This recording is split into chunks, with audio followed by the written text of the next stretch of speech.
right, so hello and welcome to episode 73 of Let's Talk Tactics. I'm your host Zach Burrell, and we have an interesting one here. You can see my intro is right here on the editing, but if you notice, this audio track is very empty. We recorded a podcast this morning, but I didn't realize that my microphone was off for basically the whole thing, and this was probably the most important podcast we've ever created because it is my announcement that I will be indefinitely retiring from War of the Visions, and I'm gonna do my best to kind of recreate the thoughts and match up sort of what I'm saying in the recording in response to Daniel. I'll let his parts play through.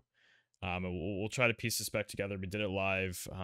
There's no way the same thoughts and emotions and everything you'll probably notice on my face here are gonna come through, but I will have to put this audio over this track you're seeing here and just do it the best I can. In true scuffed Let's Talk Tactics fashion, this is the best way I can think to deal with this. So here we go. You get to watch the editing track go with me mentioning this, but yes, that is the topic of today's podcast, and I will be I'll be walking us through it here. So let's get into it. So intro is right here. And Danylboone. And basically right here I'm just talking about the decision I've made. And I have a lot of points talking about it, so let's let Daniel's part play. You got this. Yes, this is me wiping some tears, trying to drink to get my throat clear, etc. It was a little bit of Honestly, a mess to start off, honestly. like this podcast, like I was saying, like before we started, has been one of the major things like keeping me in the game. Besides, like being a guild master and um like playing class match and live PvP and stuff. So um my fledgling career in the making would really appreciate me not playing anymore. But yeah, it's just been hard. But you got to prioritize and stuff, and I'm sure that's kind of what you're getting ready to do as well. And here I start to talk about again, I'm sorry this is not going to be nearly the same depth or whatever because I've already had these conversations today, so it's going to come out a little different, but I essentially am talking about how combination of not only dissatisfaction with some of the directions the game has chosen to move, but at the same time the real life commitments that have come up and reprioritizing of a lot of my uh, other hobbies and endeavors in my career and everything. It's been getting in the way. And again, I'm going to reiterate, these are going to be much more put together thoughts probably than what we talked about this morning. So I will be cutting out some of this. Like I said, I'm going to likely cut mostly what Daniel was saying, and I'll respond here. But um, I have a here. Let's actually fast forward to him a little bit because I think here I'm basically just kind of talking in general about a lot of it. And you can see I do talk a lot here, and I really wish you all could hear what I did have to say at the time. Let me try to fast forward here. Sounds like a burnout, honestly, because I think you still care about it. So he's talking about burnout. Basically, me mentioning that. Actually, I'll keep letting it play. That I get into this loop of where I want to do things well, or I want to do them to the best of my ability, and what ends up happening is if I don't meet my sort of minimum criteria for success, Yeah, I get or it. It's uh, circular. yeah, that's exactly what I'm talking about.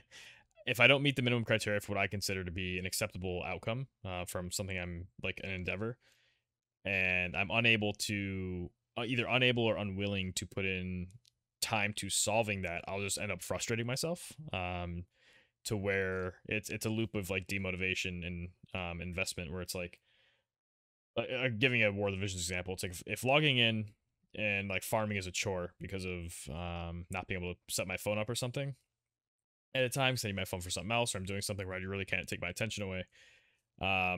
I end up getting frustrated. I can't farm the things, and then I don't want to farm the things because like, it gets into this weird loop. Um, and I guess more specifically, like I know I could be doing better, and but because I let opportunities pass by, I feel like I'm far behind now. Now I don't even. There's like no point to even continuing. Like Actually, it's I think that speaks to a lot of us, honestly. and I think that's mostly what I'm describing here. It's a it is a bit of a self flaw in that I do let myself get into that trap. But so fast forward a little bit to try to get another prompt from Daniel, and I'll try to figure out kind of what I was saying in these moments. But like I said, you can kind of see it's taking a little bit to get through these thoughts, lots of minutes.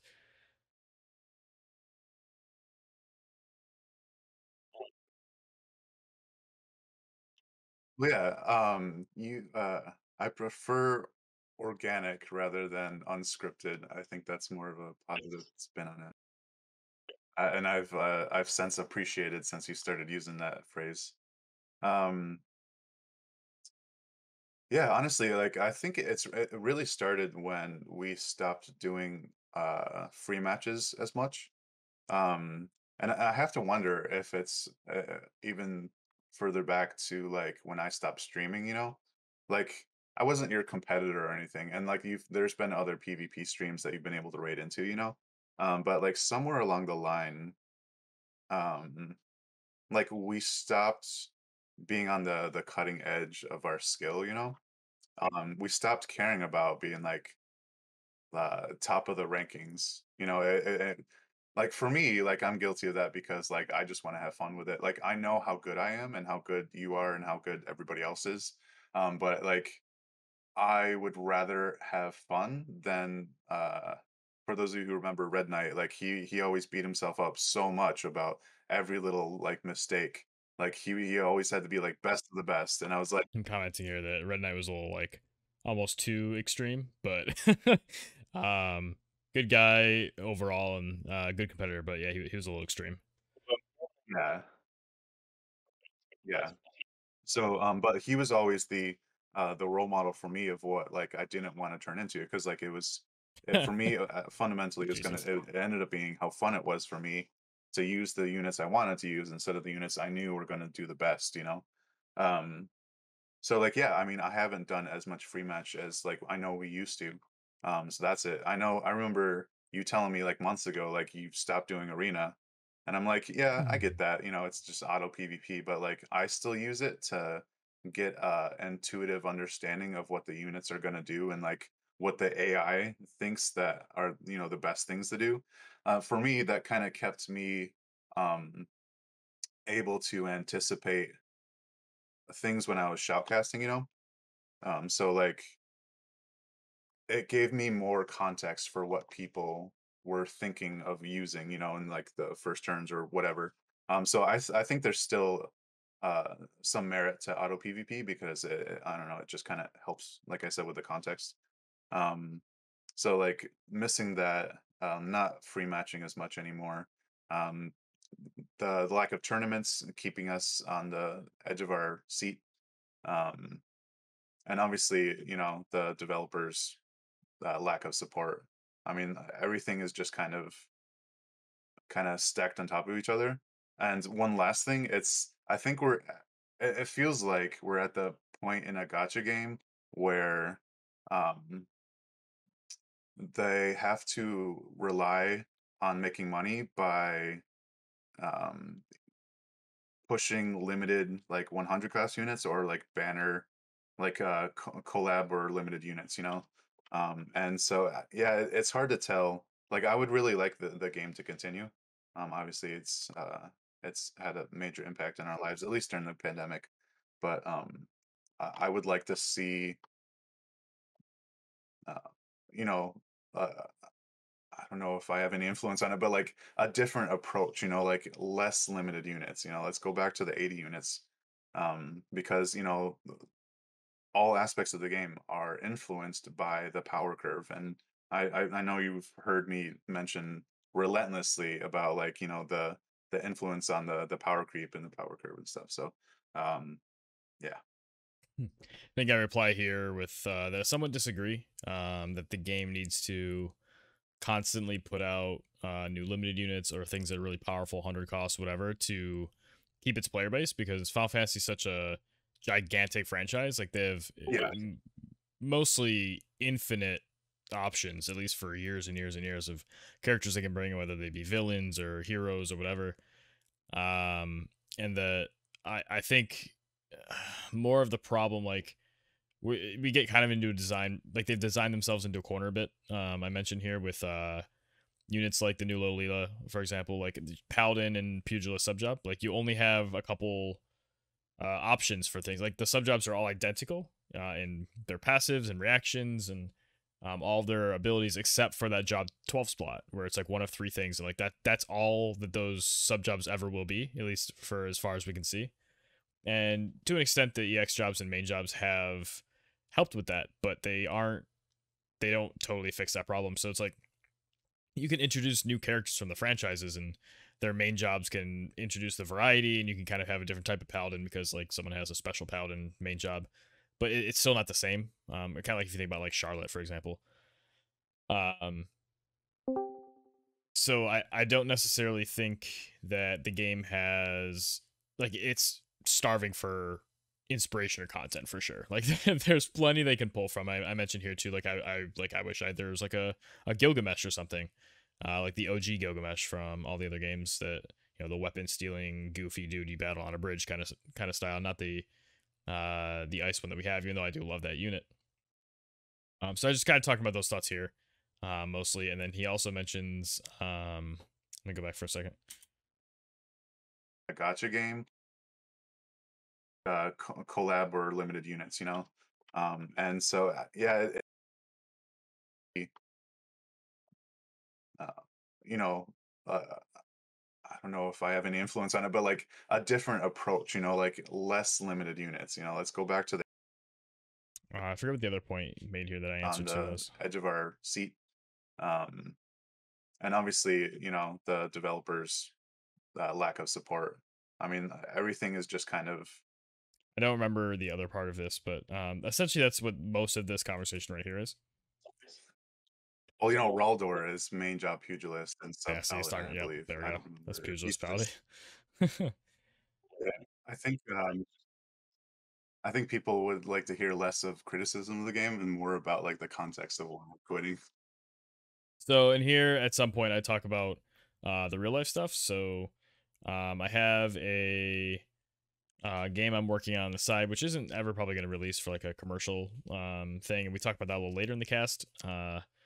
But kind of keeping that to the side, there's things like my new job. I don't have the same ability to set my phone up to farm because I'm much more important, let's say, at this job than the previous one. So I can't get away with not having my phone on me. And at night I'm doing things a lot either with my phone or away from my phone, where I can't do raids as actively or other things like that. And it's become like a real, like, a burden's kind of the wrong word. It makes it sound like real first world problem, but I don't have the bandwidth to really focus on it. Um, and again, like I said, I'll reiterate, these are much clearer thoughts now that I've kind of put them all out here. I'll probably cut this down a lot from what you see here. I think I'll publish this recording of the recording, so whatever, all the audio lines up and everything. But yeah, it's been tough managing all of that. And like as a guild leader, though, I feel guilty because like I've recruited these amazing guild members, and we've put together kind of what I was like dreaming of from the beginning of the game, which is having like a super live PvP centric guild. And we're finally getting to the point where actually a majority of players in the guild do live PvP and enjoy it, and that's been really exciting. But it's just coming at a time now where I Yeah, that's a don't good. That's a. I don't have the. It's just I need to step away from the game, and it's just like the timing of it's poor because I'm finding certain things are coming to fruition, but um like the podcast I mentioned here too, like editing may only take 5 minutes, where because it's like clip the end, clip the beginning, make sure the things line up, add a background, get the names in or whatever. And usually I can just publish unless there's some clips, or like I try to cut out people's like family in the background, or if there's like a train that goes by or something obnoxious, like I'll cut that out. But for the most part, I just upload the raw footage. But even that, regardless of the fact of how easy it is sometimes or how low maintenance it is, it's still a chore. And because it feels like a chore, like that's a sign that there's something else going on in my brain that like that I'm not as committed anymore. And like I don't want to put out like, it goes back to where if I'm not committed to do it right, I don't want to do it at all. And that's kind of where I'm at with the game in general. But let's hear the Dana response to see what else I was talking about. That's an interesting perspective. I never like when I started the server, I never expected it to be as much of a community as like it feels like now. I mean, I hoped it would be, but like the idea that it can reach like over boundaries and across games and like titles or franchises or whatever, Okay. I think that's kind of compelling, honestly. I'm not really sure if it'll be everyone's cup of tea, but I think the fact that the opportunity is there is really cool, and I'll try to stay on top of that. So here, I'm talking about how there's a lot of people like-minded individuals in the server, who have strategic brains and minds, and like I would like to still, like I may end up making content for whatever I'm more focused on right now, and my channel will be more of like a variety channel. It's like whatever I feel like making content about in that period of time will be the topic, not necessarily this game. And I definitely will keep people in mind that I've met through playing this game because everyone, the people in the live PvP server are these naturally strategic and competitive people who, like, those are the kind of people I would surround myself with, and um, who I may want to pull from for other projects or teach other games, or like if my game gets to a point where I can play it online, like it's on Tabletop Simulator, those sorts of people are those I would look to get feedback. So it's not that I want to like leave the community totally. If I'm, I stay as like a guest, sort of, just not in the kind of context as it is now. And that's what he was responding to there. I think we've done all right. Like we can always push for higher standards, and that's something that I do like almost um obsessingly is like push for higher standards. But no, I think we've done. I think Oops, clicked off it. like while we can always try to make the content better, I don't think we've really sucked at it. So I wouldn't feel too bad about that. It's just me talking about how I feel guilty, like what I was just talking about, where my motivation, I think, has caused the podcast to suffer. Like I'm too lazy to make new backgrounds sometimes, or like Masidia Gaming has the raw files for a lot of it, and like I haven't asked him to like send me stuff so I could edit. I just kind of accepted that I didn't have access to certain things, and just like those little things have bothered me, but like No, it it's been doesn't. okay. So yeah, it's just yeah. Okay. Okay. I think that's mostly what we're talking about here. Like crash, probably. Oh, this is me talking about how I like. Sure, I can set up farming stuff on like BlueStacks or whatever. Go to work, but he's talking about like, will it crash? Probably. And it's like, yeah, okay, well then you can remote into your thing at home. It's like, but again, I can't spend all that time focusing on what my game at home is doing while I'm at work, just because my work is much more demanding than it used to be at my old job. So it's just these things don't line up for being as conducive. And also, at some point during this, I talk about how actually, wait, I think it's coming up soon. Let me fast forward to see if it's there. That's just human nature, honestly. I think we're talking about just like the bandwidth problem. So while we're on that topic, I think people might appreciate you linking like the Discord or something. So if people want to check it out, even if they don't stick around, um, you could try that. This is talking about my game. 'Cause this is where my game comes up.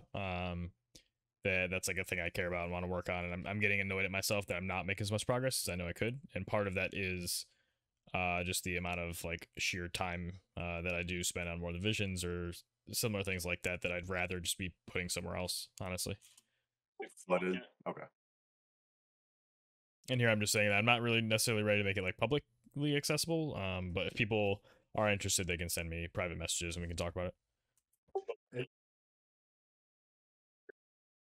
it's almost like it reminds me of like the Office.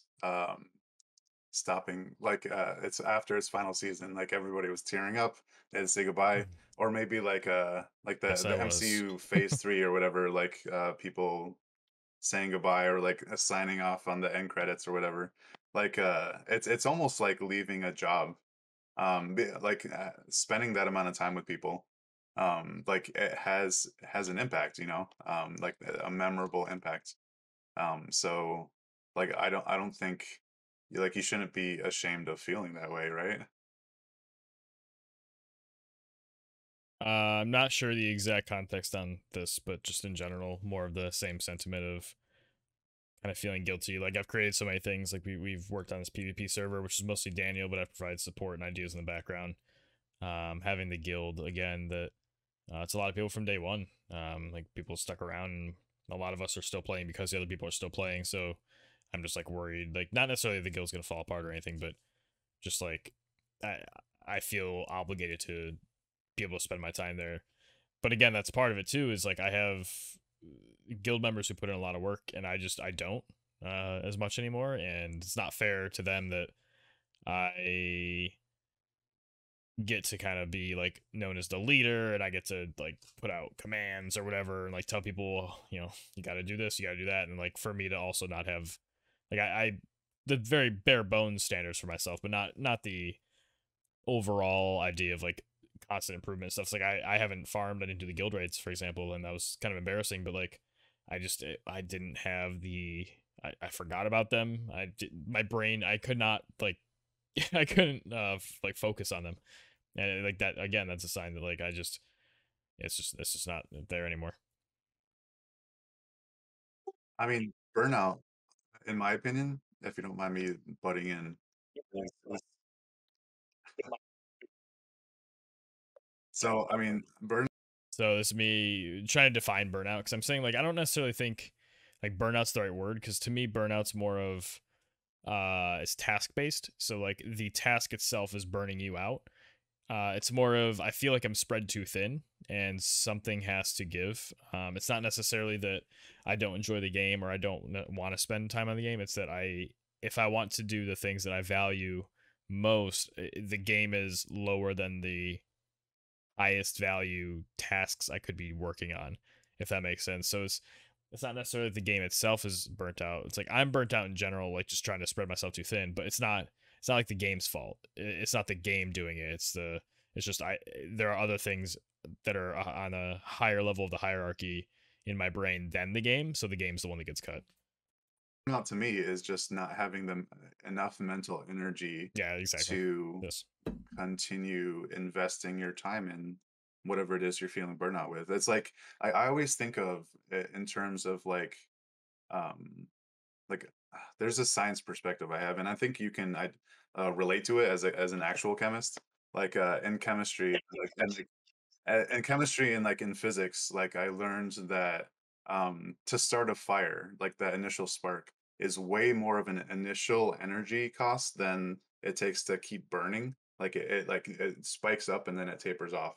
I was talking to my therapist about this recently, and like to me, that like it's the burnout kind of feels like my struggle with starting things. It's that initial energy. Like if you don't have the energy to keep going, then that's literally like you're burning out, like you can't keep the fire going. So that's how I relate to it. Yeah, I didn't want to use the like the official like So I mentioned here, I think it was Myra in chat talked about activation energy being the term that we were looking for here, which is completely correct. So let me scroll up to a lot of this was chat prompted, so I can kind of find the spot. And I'll kind of know where I am there. Um, oh, it's Kamja. Sorry, Kamja. And then yeah, Xena saying other things are just higher priority. I think right here I'm reading the chat too, so I'm on the other monitor right now, recording over this. So um, Myra saying having more than two hobbies is difficult to maintain, bro. You have no idea. I have many more than two, and yeah, it's hard. And Sasaki joins saying we're late. I say I'm wait. I'm late. What are we on? Zenith said prod taking a permanent break, and then some. I appreciate the crying faces. And then yeah, Kamja, we're talking about here where like split focus. So like context switching is productivity killer. So the idea of like I'm working on one thing, and it's like I have to turn around and sort of actually I think I'd probably do that like right here. I'm gesturing off camera. Um, if I have to like turn around and oh nice face. Turn around and like, all right, check the raid. All right, go back here. Oh, start the next raid fight. All right, go back to my paper and like or, like working on other things. It's so much less productive than just focusing on a For sure. task. Yeah, focusing on a task and doing that one singular task. The output's going to be so much poor on both ends if I try to split focus like that. It's just more of the same. A lot of this conversation, honestly, like this is an hour and a half, roughly of talking here. I can skip through a lot of it because I'm saying it much more succinctly now. But this, I just kind of go over different ways to kind of say these same things throughout this. So as we do. But let's get to the next Daniel prompt. Well, so if it's any consolation, I think the the realest thing about this is that like you are not alone. Like we all have to grapple with that at some point. And like maybe we feel it more at certain times more than others, but like yeah, it's just the I think it's just the natural progression of like where you're at, you know? Like it speaks a lot to how much time and energy we invested in it when we were stuck at home and during the pandemic and stuff. I mean, not to say that the pandemic is necessarily over, but like, yeah, I mean, those that first year was just like so much content um, that was created, and that we can't really go back to that level of standard because our lives have kind of returned to their previous kind of momentum, I guess you can say. Yeah, and here I'm saying that as horrible as it sounds, like if someone told us that Gumi like caused COVID, maybe we wouldn't like totally disbelieve it. Obviously, that's not a thing, but like it was so perfectly timed when this game came out. That's what he was 9 to here. That like Yeah, they lucked out. you're right, yeah, exactly. So the whole like COVID lockdowns and everything and the panic happened, and then this game dropped and everybody's at home. They're able to play and play for obscene hours a day, put a lot of focus into it. You're either working from home or not working at all, and it was the perfect storm to make this game blow up. And it's just not that world right now. Again, I think, of course, like he said, it's pandemic's not over necessarily, but the return to normalcy is in progress at least. So other things are just also happening that are also important. And yeah, it's I mean, it worked in their favor for sure, but it's also it was so easy back then to put a lot of time into it. It's just not nearly as easy now. Um, Not really. I think it's more of just like I've always said, like managing expectations, you know? Sure. It's like if I Oh, might pull like a few times. so here I mentioned that I've also kind of found it hard to like. There's a certain I was talking about my like TCG like hobby budget that kind of transferred to the game during COVID, but now like TCGs are like kind of my true competitive uh outlet. So with those being a thing now, much more anyway, like my budget has gone more towards that. I don't want to spend as much money on the game. And like I've found like less enjoyment not spending on the game because I can't do all the things that I want to. And like I'm asking Daniel kind of how he's felt about that And if I don't get it, it's like because he's whatever. been in a similar boat. Um, but there comes a time when you're like really invested in a particular unit, and like if you don't get them, then it's like, the hell am I doing? You know, it's like do you remember like when I took a break from the podcast like that first year? Yeah. Remember when I would like that night, like I freaked out and like I messaged you and I'm like, dude, I have to pull away from this. Like I can't. Like I've already been where you're at right now. I can really relate. Maybe for slightly different reasons, but um yeah, I mean like at the end of the day it just like it comes down to like having to make that executive decision, honestly. Yeah, and here I think I joke about. Oh, whoops. I think I joke about like I always knew he was gonna come back. Um, and mine's probably gonna be more permanent.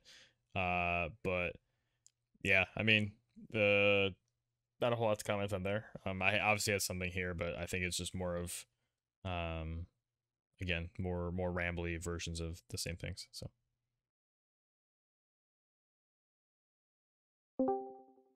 people joining. It's possible. Like, I have like another NASA internship this summer, I was talking and about if I'm really Daniel's going to trying quit to as well or not. reestablish my good habits. So Daniel may or may not also in the future quit, because he did say at the beginning of the cast that a big part of why he is still playing is because of the podcast and the PvP community. And without the podcast, I don't want to like totally say like this is what he said, but it's he's a lot closer to potentially doing the same in the future. As like a straight A student, you know. So I'm going to be spending like all day on campus, like a 9 to 5 job, you know, um, in the hopes of pursuing that, you know. So like, um, part of what I was talking about, like burnout and like the amount of energy you have, like for me, it's kind of like a mental space thing. Anything that pulls me away from the stuff that I want and need to get done is like a distraction. That's like making a lot of noise and like keeping me from focusing. And as much as I enjoy the game, it's kind of starting to become that. So Yep. it's like you have to partition your mind in order to do that successfully. And that never feels comfortable. It's not like human nature to be able to do that. So I've been attempting to play more casually. Like you said, like I stopped spending. Um, just trying to enjoy class match and like free matches and stuff, instead of like trying to be the best of the best. You know, like I remember we were so bright eyed our first episode. We were like even before like in talking about starting the episode, like and when we started talking about class match, we were like, yeah, we're gonna top the charts every time. You're like, oh, you sweet summer child. Um, I mean, yeah, I mean, we could try, but there we have a lot of I'm really saying good here competition. that like I'm pretty sure we could if we wanted to. I we never got dove into more of what that thought was there that I was having, but essentially what I was going to say is like I think that he and I are both capable if we wanted to play the objectively best setup or the objective best setup in each map. Not that that necessarily exists, but there's things like the like Jaden on the previous class match, or in the past with certain double quick and comps, or if like we were willing to do like cheese blade strategies, like we could easily top the charts with whatever the most effective strategies are. It's just we both have this kind of stubbornness where we want to do the best with what we want to use, and I think that that's not necessarily a bad thing, but it does cause us to be a little lower on maybe on the finishing than on the standings than we maybe would be otherwise. Um, Although I also can't say that too much because I mentioned here too in a little bit about I'll skip through some of my blank space here, but like Midgen, for example, always does mono ice stuff too, and he's placed much higher than me, especially in the top 100, for using different ice teams. And like maybe if I put more time, I could have also done that. But it goes back to the willingness to spend time or not, and then the satisfaction based on that outcome, and then looping back into the kind of self fulfilling prophecy. So like even if we didn't, like I still managed to be like top. I don't know. I don't know if it was like top 20 or top 50 or whatever this last time, but that was just from me having fun. But I think to a lesser extent, it was because I did well consistently over like the fucking um climbing up the ranks from the start of season 2, you know. So like it's not necessarily something that I can take complete credit for. But anyway, so going back to the like what's keeping me playing, like this has definitely been a big pillar in that. The other pillar is like my guilds, like running the guilds, and just being a part of the community. I think is another one. So I think, to be honest, like I would like to stop, but I'm not sure where I'm at on that timeline. Here, I think I reply mostly what I just said in the middle there, but I stopped at a more opportune point because we're in post. So Yeah, distraction. I think this is actually where I'm like gesturing back and forth about like here's the raid, here's not the raid, here's the raid, here's not the raid. And like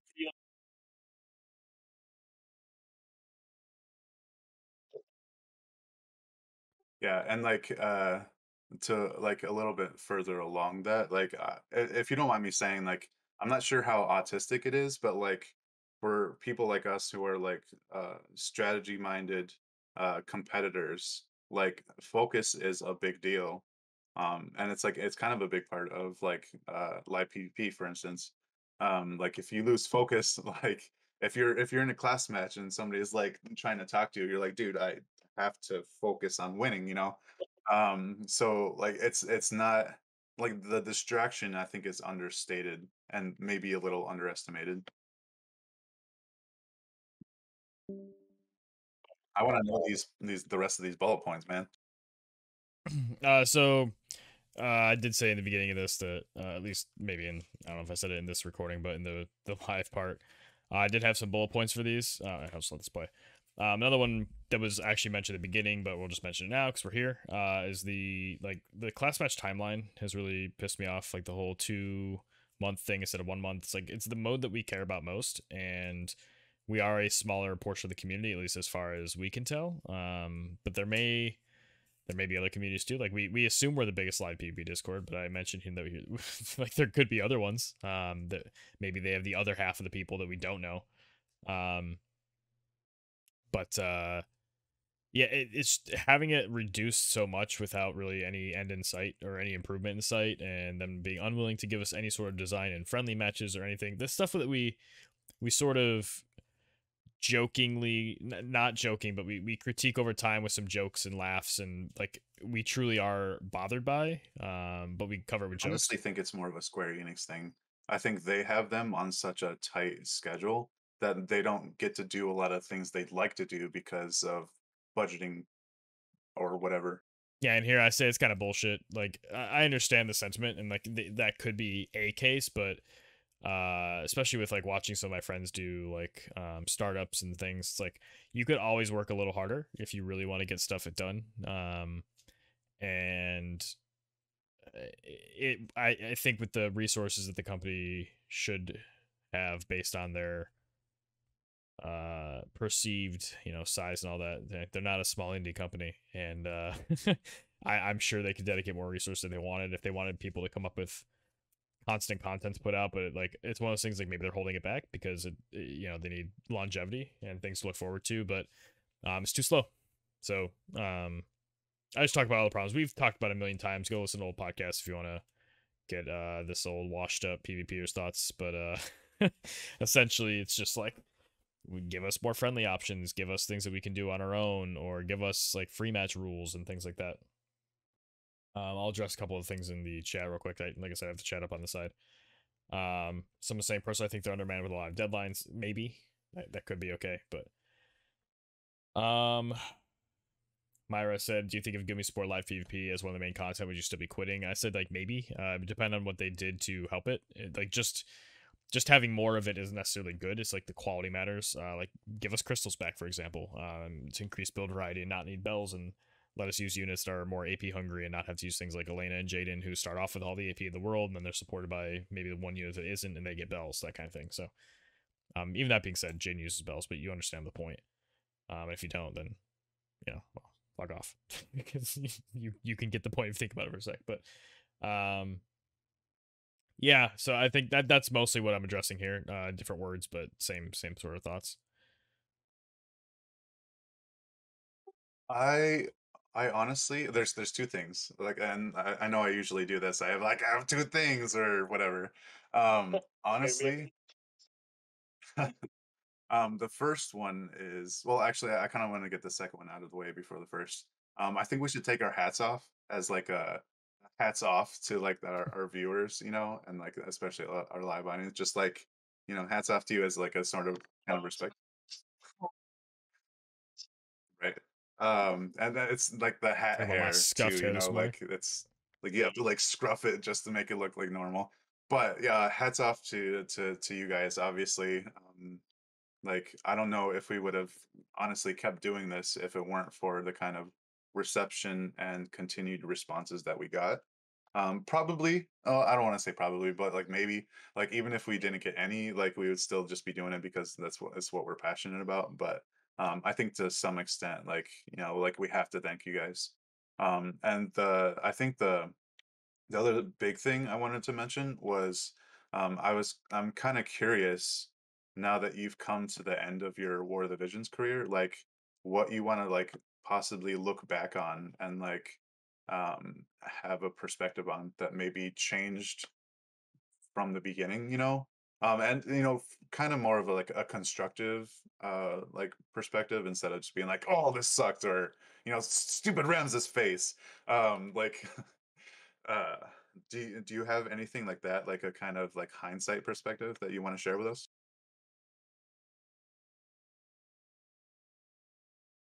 Well, so As for you know more how we context, we always ask our guests like what got you into the franchise, what what got you into PvP, and like how's that experience been? So like I think it's kind of fitting to ask you like what do you think of your this part experience with almost live got me. PvP, and like do you have any like kind of final shout outs or um well wishes to people that are still making content about it, you know, that kind of. I think here I mentioned, yeah, that part almost got me then, and almost got me now too.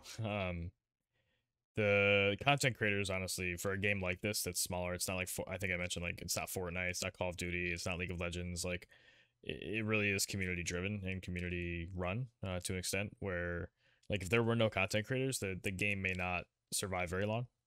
People like I mean, I didn't do the shout outs during the thing, but like people like Warren J and like JB79 now for the PvP crowd, like who are really putting out constructive and useful content are kind of the lifeblood of the game. And like I just talk about the supporting everybody there. I think I kind of loop around a couple times here, so it's a long gap, but essentially that's sort of what this part was mentioning. Saved a lot of Um, money. yeah, and then we talk about I asked about context in terms of when he says, "What do you regret or look back on?" It's more of like I guess we could have discovered things sooner for sure. Like I think I talked about imagining if we knew more about agility and CT calculations early, and like how good Keenblade was going to be, or I didn't say this one there, but like the Mastery TMR, like we knew it was good, but we didn't want to invest in it. But like if we knew how good it was, we might have, and then we could have definitely ignored some units and kind of gone the routes of really optimizing things. And like we could have learned we knew you could like conserve CT by not moving, but like really diving deep into what those calculations look like and maybe advancing faster. And because I think all those tools were available the whole time, and we just didn't. Part of it is we didn't know to look, which is always a problem. It's like you can always look back, but it's like would you have known to look for that at those times? And most of the time the answer is probably no, but I think we probably could have. So I talk about that here. Just like mechanics that we could have figured out sooner or looked into. But overall, I don't like the term like regret because it's like you don't. You can always want to improve things, but I don't know. I don't know it's necessarily useful to think that way. It's more of like I guess like if the outcome was really poor, then maybe you have some regrets. But like the outcome, I don't think all of this was poor. It's just the progression of priorities and things. So um, I don't necessarily think it's a bad thing.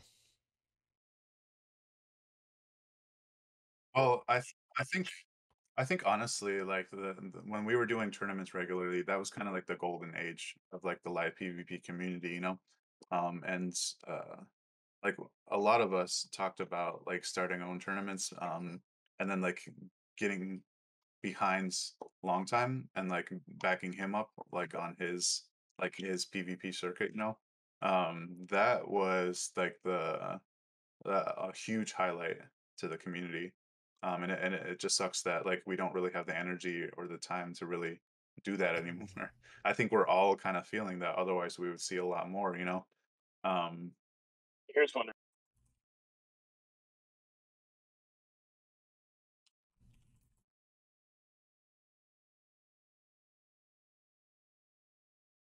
Actually messaging Daniel right now about what I'm doing with this recording. So, Daniel, if and when you listen to this, this is me typing to you at 9:50 p.m.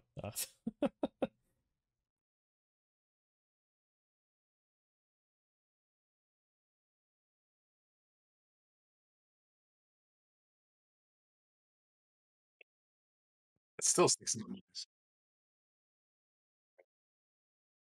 It still sticks out in my mind like it was like a week ago. Honestly, like when it happens, like I literally made that Oh, here I'm talking about the origins of the the Mr. 3%, where I had two back to back. We were talking about tournaments in like the golden days, like you said, where I missed two full lives. I got to the finals of two tournaments in a row, various rule sets, and both times I had Fryavia in the finals, and she failed a full life on 97% to hit both final games, and I ended up losing both sets because of it.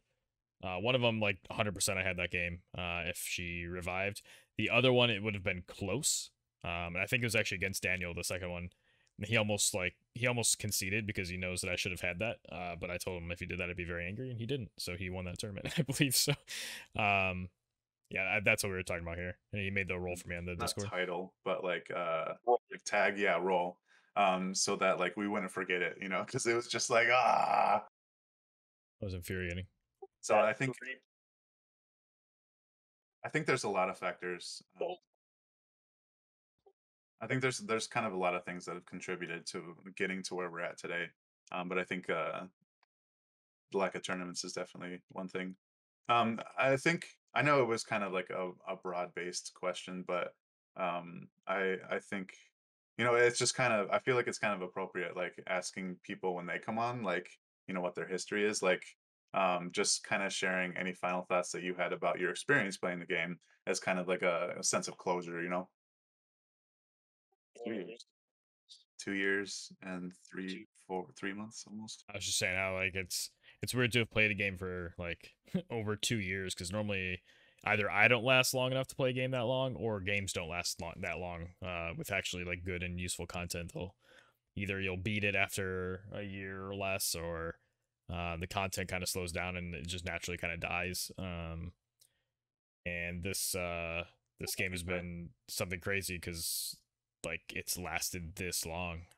So it's been such a integral part of my life for the past 2 years and 3 months, whatever it's been. So um it's just very strange to even think about not playing it, which I guess maybe that's sort of a problem. Like it's not like addiction, but it's more of like it's like it's so ingrained. Like I wonder if that's a bad thing. It's just like a thought now, but yeah, that's kind of what generally what we're talking about here, but I don't remember all the necessarily details. Like I said, a lot of this anyway was like me saying the same thing from earlier again, because I was trying to get all of my thoughts out as much as possible, but mostly just repeating myself. I feel like this is kind of the place to do an AMA, like ask me anything. Um, if you're comfortable with that, like from the people that are live here right now. Yeah, which here I say I was kind of Yeah, assuming that anyway. are you okay with that? Like in like the space of like 15 minutes or whatever that we have. Yeah, I was saying like I was kind of assuming that anyway. People would ask questions in the chat, but we open it up explicitly to questions. And I do have the questions here, so I know I can answer them when we get to them. And based on Daniel's response, I'll know which question we were at. Let me fast forward a little. Well, so I have a question. My question is, do you have a particular title in the Final Fantasy franchise that you were looking forward to and trying out in like live PvP that like you haven't had the chance to yet and won't? So here I do mention the Gilgamesh thing like before, where I would really like him, but also Final Fantasy 9. And I say that I really wanted like Vivi, for example. Although I know that he would have been some useless like black mage special version with cast times it's like useless in live PvP, but with like probably black mage sub job just for thematic reasons. Likely fire element, maybe dark. If there's anything else, it's kind of a travesty. Um, like Steiner would be just he'd be like derpy looking. I think that's what he's about to laugh at here. Even if they made him like a scholar. Oh, never mind. Yeah, even the scholar comment is about Vivi. Whenever he like leans back and laughs here, it's the Steiner comment, I think. Like looking goofy. You do Garnet, like Zidane would probably be in there. Like so there's plenty they could do with Final Fantasy 9. That's probably one of the higher up ones for me. Besides doing Gilgamesh or like other villains from the franchise. Like we got like Kefka, Sephiroth, like really cool ones like that. Right. Yeah, I've kind of like I feel like I've kind of like incessantly talked about this since I quit streaming. But I've mentioned it enough times. I feel like if I had the chance to pursue my own hobbies with the game, like I would have kept shoutcasting. I would have dove more deep into content that the live PvP community could have been a part of and brought it to Gumi's attention. I think I really had that platform to be able to do that. In the sense that like Orange J right now is like one of the most popular content creators for the game. And like I think I could have done the same. And then like that's gonna be probably one of my long lasting regrets about the game is that like real life kind of got in the way of making that content uh, that could have made it to the forefront of the game.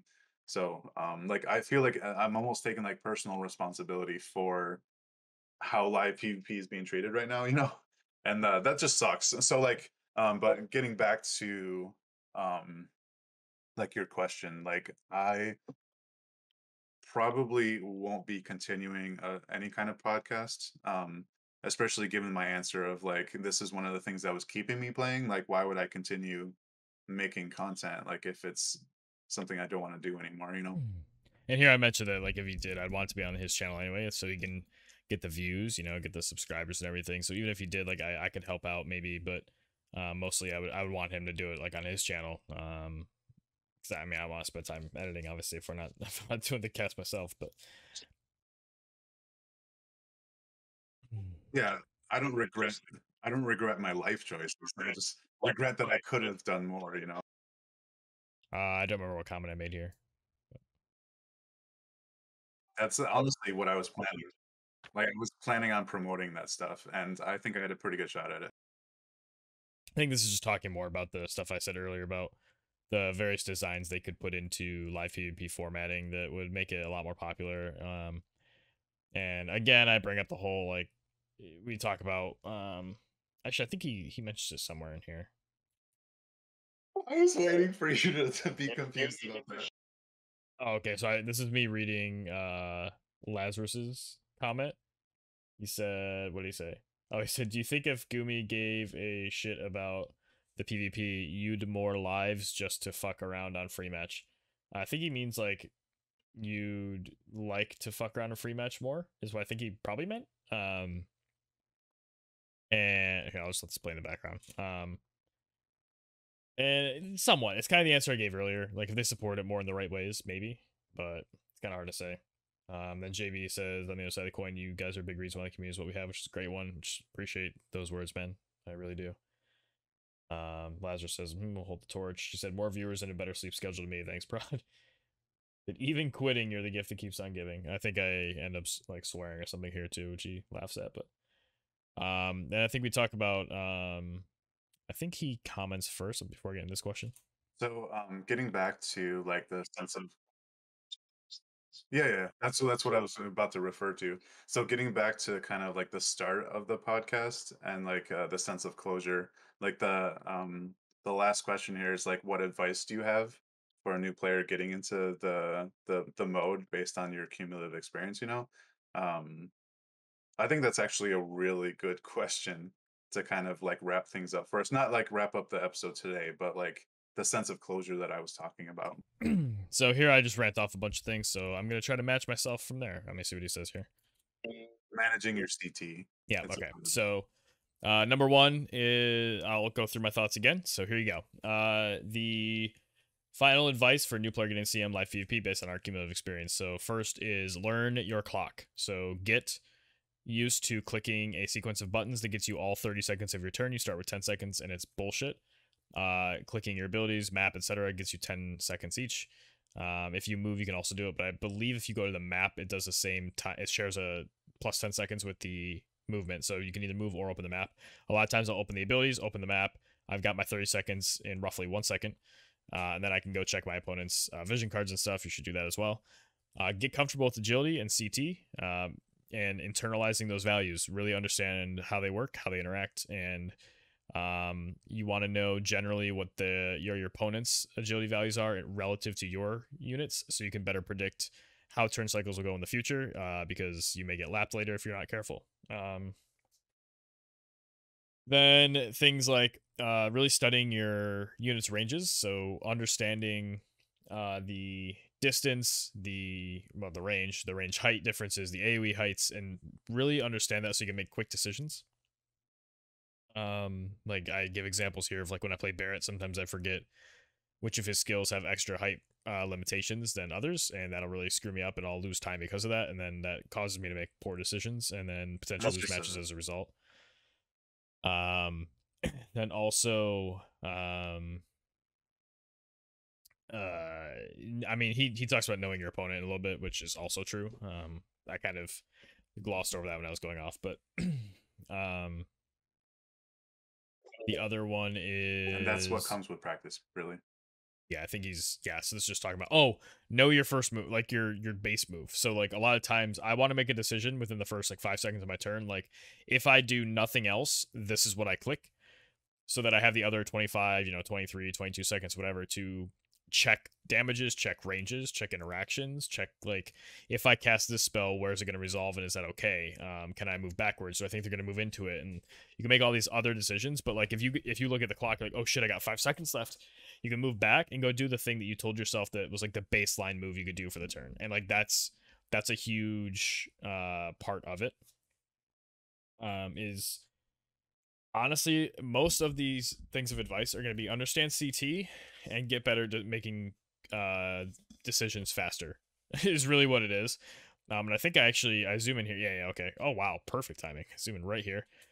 Show kind of how I play. So I play on this stand. I don't even hold my phone anymore.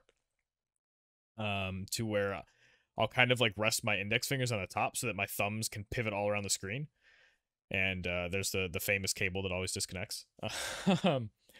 And I will move around like that, like where I all the pressure's off of my like palms holding the phone. I can really navigate the screen quickly. And I show an example here of like what my old phone used to look like versus my new phone because I had to get used to the phone size change.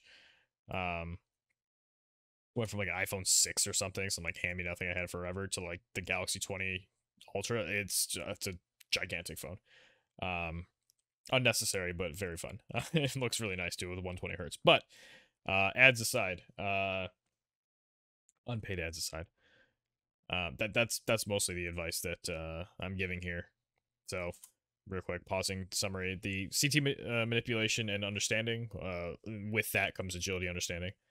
Uh, Getting used to getting your clock and making decisions quickly and having your baseline decisions every time, like sort of internalized, which takes practice, of course. And being able to explore once you have that base option to like see to check damages and look for opportunities or alternate So to opportunities. kind of piggyback on that, you mentioned distances. I think another important point is knowing your opponent's threat ranges. Yeah, this factors into all of Like that as well. the interesting thing about live PvP more than any other mode is like you really have to understand not just your capabilities, but like the team you're facing. So it promotes a fuller understanding of the game. Yeah, and I think let's go up to the next part. See, he says a trigger word that I have on my notes from earlier, so I already know it's coming up, but I'm gonna wait for him to say it, so I kind of get back into the timing of where we were. Oh god. Yeah, there's a few other things I wanted to mention, like knowing your opening turns well, to just Oh yeah, be able choreographing to your opening turns focus is more. huge too. Like understand where like it's cool to want to use like Mastery TMR into another cross AoE buff, but like how are you moving your units? If you move a unit into range to use Mastery TMR, uh if you're not like you're inherently unable to then do another cross AoE on the same team. You have to start in a cross and then moves to make room for your other unit to go into a cross if you want to do like a double cross AoE. Unless they have something like I think it's Stella Artis from Elena, she has like a one range on her or something, and like that's really helpful. But not a lot of units have that. So I don't mention this here, but I'm just thinking about it right now. Like you really do have to think about your Or openers. on internalizing what your opponent's strategy might be. Um, the mindset is really big, honestly. Um, like what are you getting out of this? Are you just having fun? Like what's your goal going to be? And but not just that, but like the winning isn't everything part, I think is a really big deal. Like it's about like a mindset of like growth and like development, you know? Like even if you lose, you still try to learn something from like the mistakes you made, or, unless it's like a keen blade cheese blade strategy or whatever. But like, it's kind of like when you start losing in gambling. Like, if you lose like 2 matches straight or something, like maybe take a break and like kind of refresh or This like is me recalibrate making a before getting mental back note to into it. remember. Like, I think the mindset behind the competition and like PvP is a huge part. And if you've ever been part of any kind of real life sports or competition and been on like a team or anything, like you probably already know this, but like the competitive mindset is a big deal. So I would keep that in mind as well. Talk here about gambling. Because he said the word gambling, which really reminded me. You have to also internalize when to gamble on things like percents to hit or status chances. And you have to play to win the game, not to not lose the game. Because if you go to turns or you go to time and you don't win, it's basically a loss. I mean, it is a loss. You really don't want to go. I mean, you want to win, right? So if you have a chance to either run away or go for a 20%, and like if you run away and the game's going to be over after that, it's like you didn't win, so you have to try the 20%.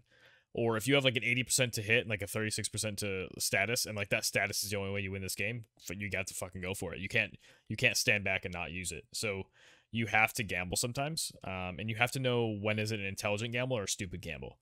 Like if you have, I have a 165 mod, so like sharpshoot, that's not a sure hit, but it has like a 98% chance to, let's say it has a 100% chance to disable, but it's like a 20% to hit, versus using a 100% hit sharpshoot, and like the disable won't necessarily end the game because I guess disable is actually a bad example. Let me take that back. Let's say it's like uh,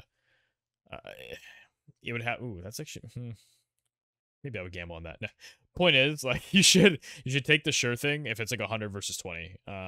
But and if that status resist isn't crucial. But if like just doing damage isn't going to win the game because they're going to get another turn and wipe your team, like then you have to go for the disable. Is kind of what I'm saying.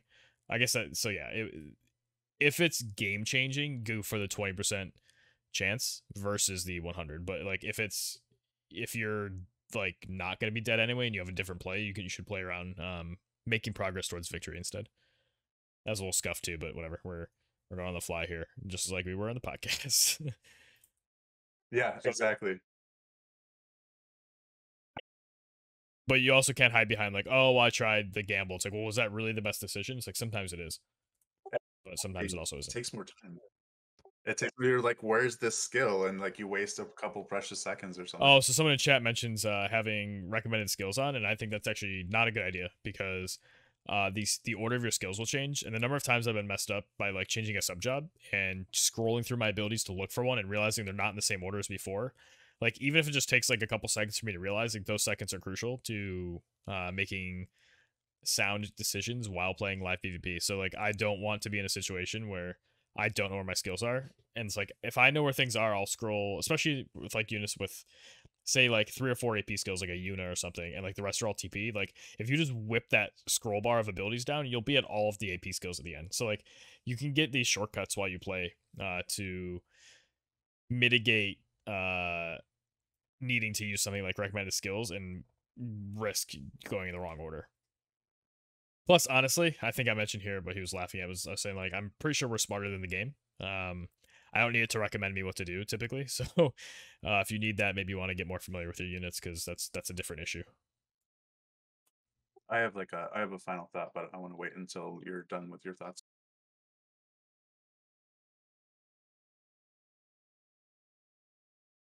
Going back to the chat for a little bit while this plays in the background. Someone said, "Oh, that's the crotch reveal."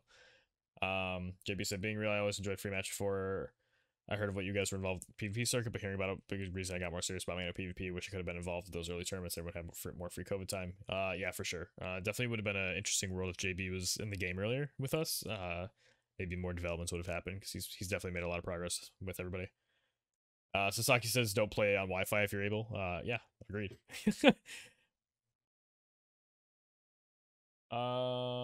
Zena said, die more and you'll learn faster. Yeah, to an extent. So my final thought, like that I wanted to share on this subject, is that there is kind of like a development in the works that's kind of like a spiritual successor to this podcast.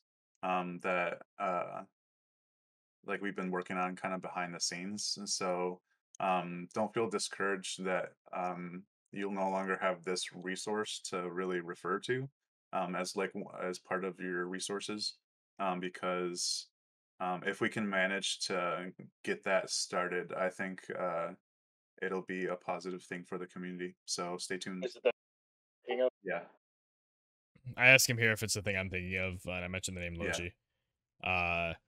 I know what he's talking about, and it'd be really cool if it got going. So stay tuned for that if you are looking forward to more content that's like more like education based and like learning things and practicing and grinding and really figuring out mechanics and things. I don't want to like say too much because it's not my project. So, um, yeah, stay tuned for that, I guess. But it's the next section. I'm just thinking back We're done. on all the stuff that we have kind of developed habits on over the course of the podcast. Like what Drinking was it? water or drinking at the same Like, time. oh yeah, like there's like certain things that Very we kept doing, nice. like the drinking the water together, or um like very nice, or like things like yeah, exactly. That's that, like you were talking, but like I was just kind of reminiscing on all that stupid shit that we ended up like making a part of the podcast without really even thinking about it. Thank you.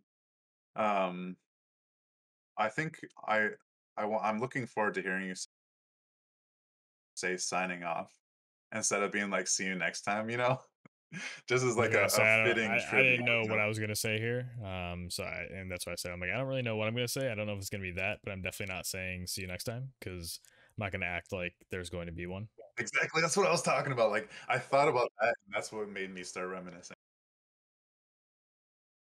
I think true to form. I think true to form. I do have a final, like, coherent thought. And I think what that is I think this gap was mainly me apologizing that my thoughts weren't necessarily coherent. Um, and I guess while he's signing off, I did skip some areas. I think I got most of the thoughts back down into this. And I do apologize for this. Like, of course, the one where it's like I wanted everything to be the way it was when it came out.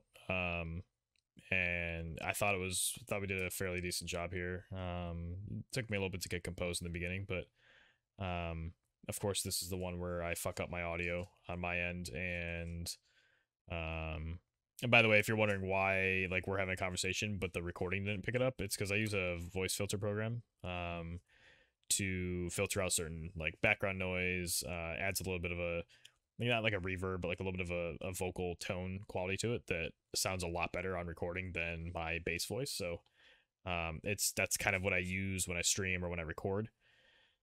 I don't use it in like phone calls and stuff, but like records.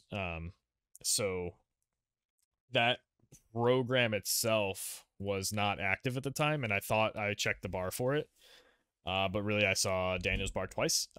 So that's my fault, and that's why I'm doing this recording back this way. And I think, like I said, I want to keep it as close to the original as possible, which is why I'm kind of watching through this version. So the quality here may not be perfect, and it may not be great even. I don't know how this is going to compress like a recording of a recording, but I wanted to keep it, like I said, as true to form as possible. So I appreciate if you stuck with me throughout this. uh, thank you for putting the podcast together. And thanks for the content and for the co-hosts and the guests, and caring enough about the community to make this kind of content. I don't know if we're going to see any other kind of podcast about live PvP in particular, but if we do, I feel like I can say for sure that you've definitely set, if not the bar, then you set in motion the momentum needed to kind of pick up where you left off. So, I think, yeah, I mean, I think I'm not alone in saying that we appreciate what you've done. Yeah, I just basically You're say gonna thank be you. missed, obviously, and that you're gonna be missed, obviously. Yeah, mostly I'm just saying thank you and trying not to get emotional again. So, let it play out. Special mention to Locke, obviously. I don't know if he's gonna see this, but shout out to you. Hats off, sir, for being. Yeah, yeah, basically just say like Locke was a badass. I remember all the days of like people would match up with him in live PvP, like, oh my god, the Thancred guy, or oh, it's Locke again, and it was just, good times, good memories back then. He was a real threat And in PvP. obviously, hats off to our guests and to our audience. I know I already said this before, but yeah, yeah, it's appreciated. I was waiting. I was like, "Are you gonna take his?" Yeah. So Real quick, let me see if I didn't catch anything. Oh no, that's I got through all the chats. So. And this whole time I've been making sure all my peaks are there, and I haven't missed the audio, but I want to have to do this a third time. Then I'll really cut out some of the thoughts. also, I hate Frederica, and I'm still waiting to get Ramza. So mostly here, let me just do a recap real quick. So main reasons again, the just been disappointed with the way the direction the game's been going, which has led to lower motivation. And but the most important part of all this is like my real life and other hobbies have really taken my time and taken precedence, and I'm frustrated being spread so thin and not doing any of them to the best of my ability. And I'm just determined that kind of the War of the Visions is the one that kind of has to be the one to go of all of the other options. So, and I will say again here, thank you to everybody who is tuning into this podcast, especially if you made it to here, and who has tuned in the past, and who tuned in live. Like obviously that was awesome having you all there, even though it was not exactly what you guys expected for sure. Um, but yeah, let's play out. I actually have one last request. Let's pretend like we're gonna have another episode after this. Like, see you next time. Which I said no. Instead of being like signing off. Said I won't be doing that. But thank you everybody for everything. Um, and I've been Zach Burrell. I've been Danylboone. And thanks for everything.